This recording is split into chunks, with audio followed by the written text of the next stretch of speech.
دنیا کے آخری کناروں تک جماعتوں نے پہنچ کر اذانیں دی ہیں، نمازیں پڑھی۔ ناروے کے اوپر ہے north pole end of the world, جہاں آگے آبادی ختم ہے، پانی ہے۔ تو ہم گئے ناروے پچھلے سال، تو اس سے پچھلے سال، تو میں نے وہاں کے ساتھیوں سے کہا بھائی میں نے وہاں جانا ہے۔ وہ کہنے لگے ہم تو یہاں رہتے ہیں، ہم وہاں کبھی نہیں گئے، تو آپ نے کیا کرنا ہے؟ میں نے کہا ادھر جا کے اذان دینی ہے، نماز پڑھنی، دعوت دینی۔ اللہ کے نبی کی بات ہے کہ دنیا کے آخری کنارے تک اللہ میری بات پہنچائے گا۔ بس یہ شوق ہے کہ مجھ سے پہلے بھی لوگ پہنچے ہوں گے، پر میں بھی ان میں شامل ہونا چاہتا ہوں کہ میں کہوں کہ یا رسول اللہ، میری ملاقات ہو تو یا رسول اللہ میں نے آپ کا نام اس آخری کنارے پر بھی لیا تھا۔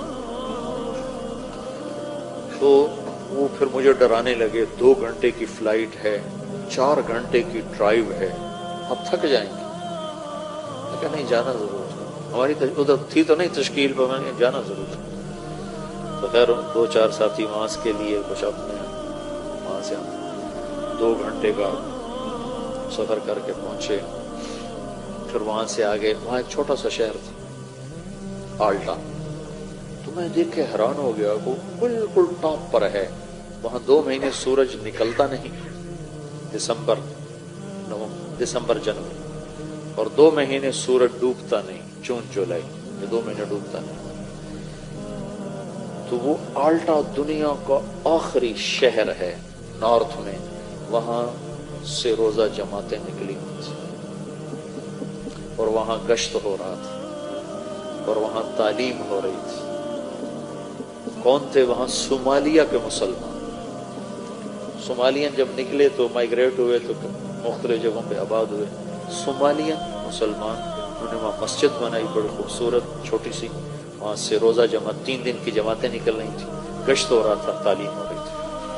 انہوں نے ہمیں گاڑیاں میں، ہو بھائی تو میرے سامنے بیٹھا کیا کر، تو میری سن، تو ادھر کیا دے، تو یہاں ٹیچر بن کے بیٹھا ہے کہ میری سننے بیٹھا؟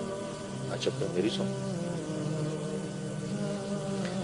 تو وہاں سے انہوں نے ہمیں اپنی گاڑیاں دی، تو ہم وہاں سے 4 گھنٹے مسلسل چلے، اور آخری کنارے پر ایک گاؤں ہے چھوٹا سا، جس کی 1,500-2 ہزار آبادی ہے۔ تو اس میں جو پہلا مسلمان ہمیں ملا، اس نے کہا میرے 10 دن تبلیغ میں لگے ہو۔ پھر وہاں سے ہم آگے 1.25 گھنٹے کا آگے سفر تھا، اس گاؤں سے آگے 1.25 گھنٹے کا سفر تھا۔ تو اس وقت کوئی رات کے 12 بج رہے تھے اور سورج ابھی کھڑا تھا، 4 اگست تھا، تو اگست میں سورج ڈوبنا شروع ہو جاتا، تمہارے پہنچتے پہنچتے سورج ڈوب گیا۔ تو پتہ چلا کہ 25 منٹ کے بعد سورج نکل آئے گا، صرف 20 منٹ اس نے ڈوبنا ہے، پھر نکل آنا ہے۔ تو 20 منٹ میں ہم نے مغرب بھی پڑھنی ہے، عشاء بھی پڑھنی ہے، فجر بھی پڑھنی ہے، تینوں نمازیں پڑھنی۔ وہ ٹائم ہی تھوڑا، اتنی 20 منٹ کی رات تھی، پہلے تو سورج چل رہا تھا، ہم پہنچے تو سورج ڈوب گیا۔ اب وہاں سے پتہ چلا، وہ جو ہمارے ساتھ تھا، وہ جس کے 10 دن لگے تھے، کہ یہ 20-25 منٹ بعد سورج باہر نکل آئے گا۔ تو خیر اتنی شدید ٹھنڈ اور سرد ہوا، میں نے مفلر سے لپیٹا اور گاڑی سے نکل کے دوڑ لگائی۔ وہ سمندر کے کنارے اوپر بڑی ہیبت ناک چٹانیں 2 جگہ دیکھ کر میں مبہوت ہوا زندگی میں، ایک ہمالیہ پہاڑ کو دیکھ کر، اور ایک وہ آخری کنارہ دیکھ کر۔ ساری دنیا پھری، پر ہیبت جو طاری ہوئی 2 جگہ۔ جا رہے تھے ہم کھٹمنڈو سے ڈھاکہ، تو کیپٹن نے اعلان کیا کہ آج سب آپ لوگ بڑے خوش قسمت ہیں، ہمالیہ پہاڑ پورے سال میں صرف 10 دن کے لیے چوٹی ننگی کرتا ہے، سارا سال یہ بادلوں سے ڈھکا رہتا ہے، 10 دن اکٹھے نہیں ہوتے، کبھی 1 دن، کبھی مہینے کے بعد 1 دن، کبھی 2 مہینے کے بعد 1 دن، ایسے۔ تو کہا وہ سال میں صرف 10 دن کے لیے ننگا ہوتا ہے، آج ہمالیہ پہاڑ سے بادل کوئی نہیں، آپ دیکھ سکتے ہیں۔ آپ یقین مانو، میں ادھر بیٹھا تھا، اعلان سن کے ادھر گیا دوسری کھڑکی تک، تو دیکھ کر میں ایسے ہوں، ایسی ہیبت میرے اوپر طاری ہوئی۔ والجبال اوتادا، اور ہم نے پہاڑوں کو کیل بنا کے گاڑ دیا۔ اس دن مجھے پتہ چلا کہ جس کے کیل اتنے بڑے ہیں وہ خود کتنا بڑا ہوگا۔ اور ایک وہ آخری کنارہ دیکھ کر میرے اوپر ہیبت طاری ہو گئی۔